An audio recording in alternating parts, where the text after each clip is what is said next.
Seja muito bem-vindo de regresso à Comissão Executiva. Hoje estamos a analisar o projeto de programa eleitoral do PS e Miguel Prata Roca. Há pouco cortei-lhe a palavra precisamente na altura em que íamos falar de uma das propostas do PS, que é o regresso às 35 horas na função pública. E olhando para os dados que trouxe para o programa de hoje, já se percebeu que trabalhar mais horas não significa necessariamente mais produtividade. Não, necessariamente não. E, aliás, eu gostava que houvesse um estudo de apreciação da execução das 35 horas na administração pública para perceber que ganhos de eficiência é que foram obtidos entretanto. E eu suspeitaria que poucos. Porque é preciso também proceder-se a uma dignificação do trabalho. Isto que estávamos aqui a discutir há pouco. As pessoas, para serem mais produtivas, precisam, obviamente, de poder compatibilizar a sua vida familiar social com a vida profissional. No caso da administração pública, um dos problemas, e há uma proposta aí que passa quase despercebida no programa também do Partido Socialista, que tem a ver precisamente com a compensação de trabalhadores em função de ganhos de produtividade na administração pública.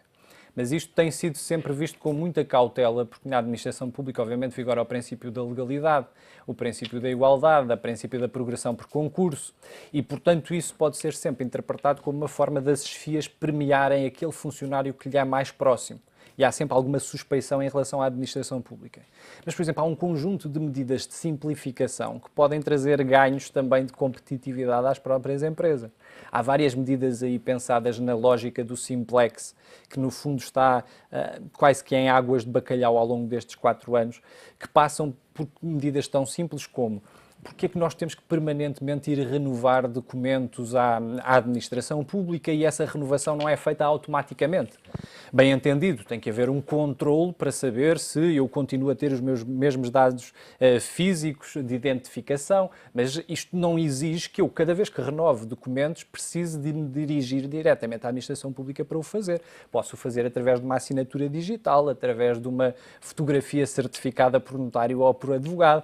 Outras medidas. Nós temos ainda em Portugal um registro predial completamente obtuso. Uma empresa que queira investir, adquirir um terreno, não sabe quais são as características do terreno, se ele está apto para construir ou não, se está apto para instalar uma unidade fabril ou não. Temos, por um lado, a caderneta predial nas finanças e o registro predial nas conservatórias do registro predial. Portanto, muita burocracia. O que é preciso, no fundo, é nós começarmos a identificar, enquanto cidadãos, cada um de nós identificar esses entraves, esses nós górdios e tentar ultrapassá-los até através de medidas inteligentes. Mas não, o próprio sistema cria também esses obstáculos. Muitas das vezes o sistema... para um caso das finanças, que veio agora a público por causa dos manuais escolares, que são comprados em hipermercados, terem que ser os contribuintes a perceber se de facto podem incluir essas declarações no IRS ou não. Esse é outro dos problemas da atualidade também, que é o império da técnica e da tecnocracia, não é? É que muitas vezes também me dizem isso na Faculdade de Direito de Lisboa. Não se pode fazer, não se pode alterar essa regra do regulamento de avaliação porque o sistema informático não permite. Bom, o sistema informático permite tudo aquilo que o decisor político escolher fazer. Depois é preciso fazer. É que muitas das vezes em Portugal também os dirigentes e os decisores políticos fazem um acompanhamento muito hierarquizado das coisas. Acham que não precisam de descer ao balcão, que não precisam de acompanhar o processo de implementação. E muitas das vezes não é preciso só fazer decretos, fazer leis, é preciso garantir depois as infraestruturas necessárias para as aplicar. Aí outro aspecto positivo neste programa que detecto. O que acontece hoje em dia, por exemplo, muitas das vezes, é que são adotadas leis e depois remete-se a sua execução, a sua regulamentação, para daqui a 6 meses. Diz-se, em 6 meses será regulamentado por decreto regulamentar. E depois nós ficamos à espera aos 6 meses, os 7, os 9, 1 ano, e a lei verdadeiramente não pode ser operacionalizada. Uma das medidas que parece pouca no programa é exigir que a legislação governamental venha automaticamente acompanhada de medidas de regulamentação.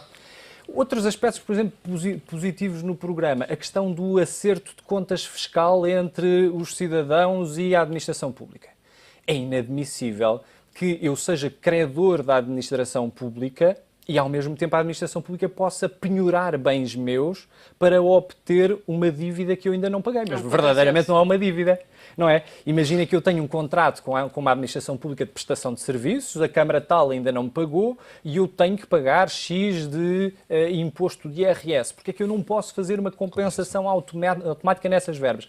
Isso também poupa serviços, porque impede que os serviços, quer dizer, poupa os serviços de finanças de estarem a lançar um processo de execução fiscal que é absolutamente desnecessário. Portanto, o que nós devemos aqui pensar também é não só pensar de forma bruta em o que é que se corta, o que é que se aumenta de imposto, mas é medidas inteligentes, racionais, eficazes para poupar procedimento e para desmobilizar pessoas também na administração pública. Fernando, voltando aqui à questão das 35 horas semanais na função pública e voltando também à questão da produtividade, também aqui há uma questão de mentalidade que é preciso ultrapassar em Portugal.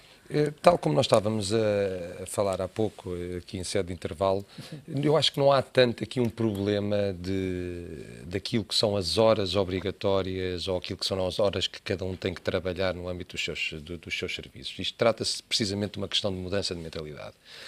Se nós mudarmos de mentalidade, se nós formos eficientes naquilo que fazemos, se estivermos completamente concentrados, se tivermos uma carga de trabalho adequada àquilo que fazemos, se tivermos um conjunto de medidas que estejam elas todas simplificadas e que não impliquem medidas adicionais ou corretivas a todo o tempo. Alguém me dizia há pouco tempo, estava a fazer um curso e alguém me dizia uma coisa um dos professores dizia uma coisa que tinha toda a razão. Quantas vezes nós, que somos pessoas organizadas, nós chegamos ao domingo, profissionais liberais, e vamos ver a nossa agenda, a nossa lista de tarefas, os to-dos para a semana toda. E pronto, e dizer, eu vou entrar na segunda-feira, vou fazer isto na terça, quarta, quinta, sexta. À segunda-feira, à hora do almoço, já está tudo alterado. Porque já apareceram não sei quantas coisas com que não estávamos à espera e que nos alteraram completamente as nossas prioridades e completamente aquilo que nós queríamos fazer. O problema está no lado de quem? De quem presta o serviço, de quem é o cliente, de quem é a empresa. É um problema cultural. Eu diria, mas isto não existe noutros países? Não, não existe. Não existe. Eu lido com vários escritórios de advogados pelo mundo fora e há escritórios que manifestamente às 7 da tarde eu não consigo falar com eles. Ponto. E, portanto, há uns que começam a tentar ligar às 8 da manhã e que também não conseguem ligação com os nossos escritórios. É um problema de gestão de tarefas? É um problema de cultura, é um problema de cultura nossa, é um problema de cultura, é um problema de que nós queremos fazer várias coisas ao mesmo tempo, perdemos muito tempo, 2 horas. perdemos, que é uma questão de escolha. Eu posso querer almoçar 2 horas, mas depois terei que compensar isso de alguma forma. Por qualquer motivo, posso querer, não quer dizer que isto seja aplicável a todas as profissões. O que estou a dizer é que nós temos uma cultura muito enraizada que esta tem que ser mudada porque, de acordo com os números que aqui foram ditos há poucos, realmente não funcionam. E não funcionando não é uma questão de escolhas nossas. A questão é que nós não podemos reclamar ao mesmo tempo mais produtividade e continuarmos com uma série de vícios. Outra questão que me parece aqui muito relevante apontar. Quando eu vejo um programa ainda que provisório com 140 páginas, qualquer coisa como isto, eu fico novamente assustado, porque é muita coisa. Se há coisa que o governo anterior fez manifestamente bem e que nós lidamos todos os dias com isso, foi o Simplex, sem dúvida absolutamente nenhuma. Acho que em termos, com todos os riscos, com todas as pequenas dificuldades que temos que gerir, alguns abusos, algumas fraudes que daí advieram, claramente foi um sucesso o Simplex no seu todo e que veio de uma forma absoluta facilitar a vida de toda a gente em Portugal. Portanto, eu acho que é um programa, independentemente de ser do PS, independentemente do PSD e do PP dizerem foi uma ótima medida do PS, vamos prosseguir esta linha de simplificação. Quem lida com câmaras municipais e com o processo de licenciamento de um qualquer prédio, de uma moradia, é um verdadeiro tormento. Aquilo quase que uma pessoa precisa de um psicólogo a acompanhar, porque é impossível gerir-se um processo daquela natureza. Fica toda a gente de cabelos em pé, porque não há um checklist. Ele está lá, mas depois vem sempre mais qualquer coisa em que vem preciso pedir o parecer deste, o parecer daquele, que são coisas que na realidade não têm qualquer tipo de sentido. E por isso eu digo, nesta discussão que agora se está a gerar, e se o PS tem legítimas aspirações, e tem, de ser o próximo governo deste país, ou o PSD na continuação um bocadinho das políticas que tem vindo a fazer, há uma coisa que é fundamental, é manifestamente ver-se aquilo que está realmente muito mal e começar por aí. Porque dificilmente 4 anos dá para acabar essas reformas das coisas que estão manifestamente mal. As outras, portanto, fazer o que é que um programa de um partido quer fazer? Quer ir a todos os setores.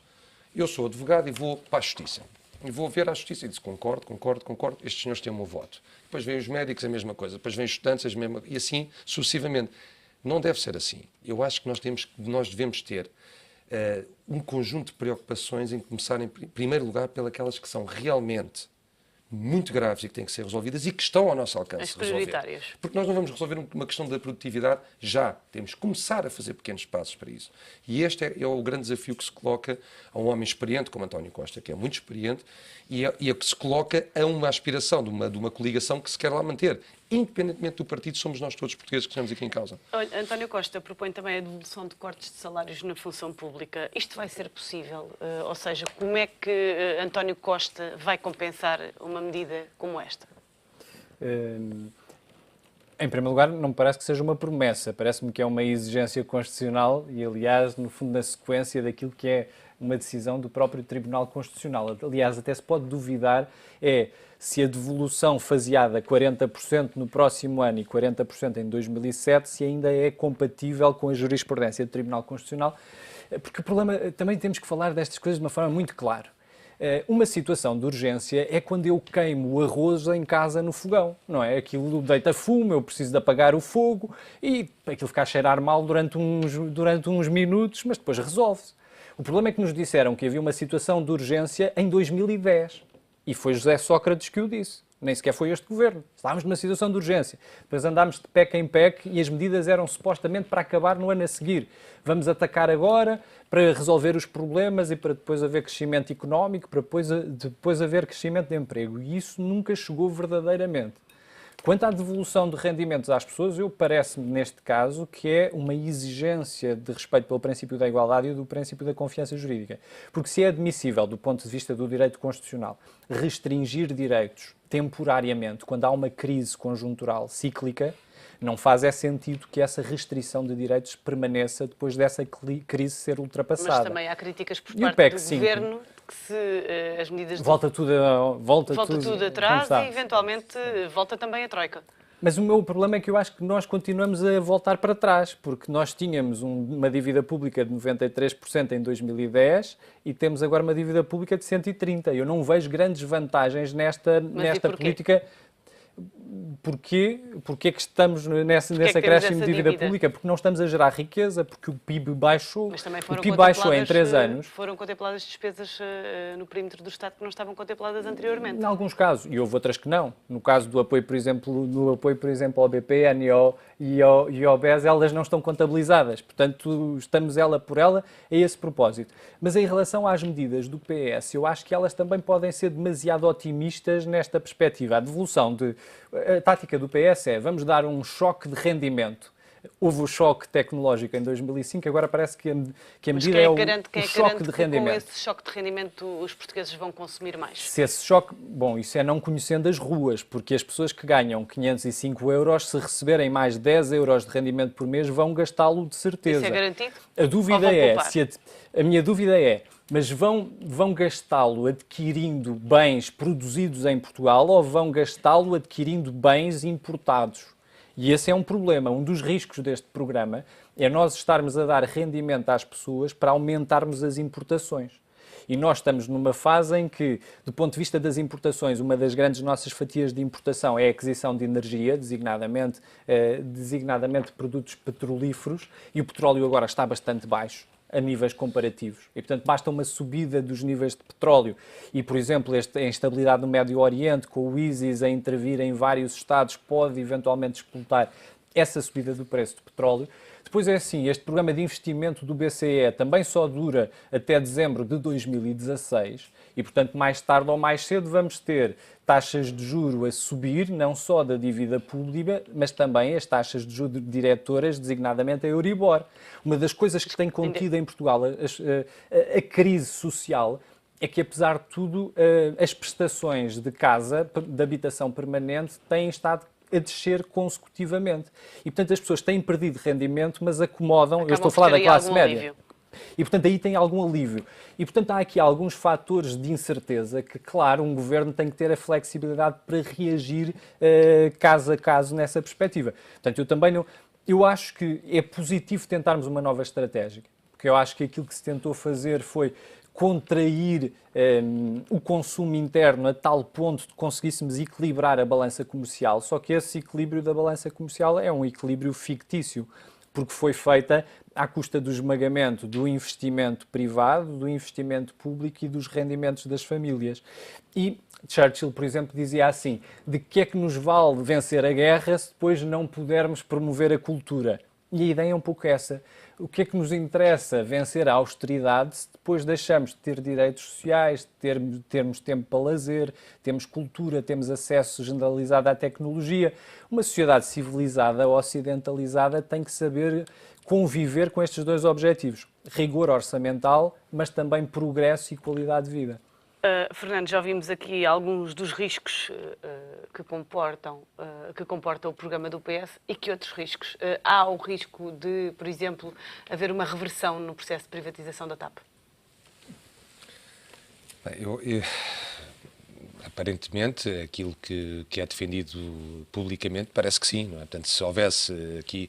Bom, ela uma vez feita e concluída, parece-me extremamente difícil, do ponto de vista jurídico, acontecer um retrocesso dessa natureza, porque, quer dizer, o custo seria maior do que qualquer benefício que pudesse existir, porque, naturalmente, não existiria nenhum tribunal que não viesse penalizar de uma forma absolutamente exemplar e extremamente dura um Estado que, no âmbito de uma legitimidade de um governo, quer se queira, quer não, pode executar um conjunto de medidas, inclusive a privatização de uma companhia, e que depois o privado que a tivesse adquirido viesse ver as suas legítimas expectativas goradas face a uma mudança do governo. Portanto, isso era uma situação, até para o próprio país, extremamente negativa, porque, quer dizer, se nós, por um lado, dizemos que queremos investir, atrair investimento estrangeiro, e se depois, independentemente de se concordar ou não, nós dizemos a este investidor: olha, afinal de contas eu de ti não gosto, vais daqui para fora novamente, isto seria catastrófico em termos de um seguimento de uma política de atração de investimento estrangeiro.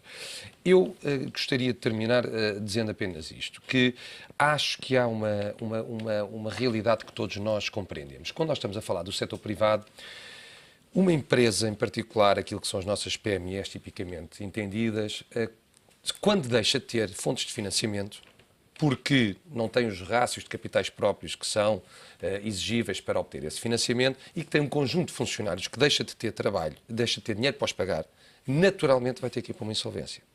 E esta insolvência vai implicar desde logo 2 ou 3 coisas: menos consumo, maior desemprego, mais pensões, menos iniciativa privada. Portanto, isto são imediatamente os efeitos imediatos. O que nós temos que entender, com todos os princípios que queiramos defender, com todos estes equilíbrios que precisamos de atingir, é que o Estado, a nível macro, tem que ser entendido um pouco desta maneira. Não podemos estar 39 anos, permanentemente, a pensar que as nossas fontes de financiamento são inesgotáveis. Não são. Elas, e isto vai bater numa coisa que nós não falámos aqui, mas que Deus queira que teremos a oportunidade para falar numa próxima vez, que é: quais são as funções do Estado que queremos realmente manter? Todas as que temos hoje não é possível. E esse é o tema do programa da manhã. Fernando Antas da Cunha, Miguel Prata Roque, muito obrigada pela vossa presença e análise nesta Comissão Executiva. E amanhã vamos olhar precisamente para a reforma do Estado, o que foi feito e o que ficou por fazer por este Governo. Até lá. Bom dia.